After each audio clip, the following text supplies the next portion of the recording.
qadın paltarı geyinənə və onunla bayıra çıxana, hansı cəmiyyət içinə çıxana, biri varsa yalnız sırf səhnədə, o başqa məsələ. Deyirlər ki, geydir. Buna ümumiyyətlə necə münasibət bəsləyirsən? Vallahi onu mən özüm şərait yaratmışam mənim üçün elə desinlər. Nəyə görə şərait yaratmışam? Çünki bu mən özümə çox arxayınam. Ona görə mən sənə desəm ki, mənim həyatımda indiyə qədər bir dənə kişi olmayıb. Seks olmayıb.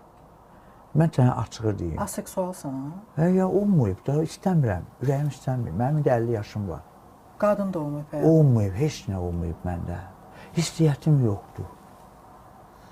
Heç kimə qarşı hissiyyətim yoxdur. Amma bu cür geyimlərlə bilirsən ki... Xoşum gəlir bilsə nə? Xoşum gəlir ki, qəşən oğlan görüm. Deyim, ayda, nə qəşənsən, nə maraqlısan.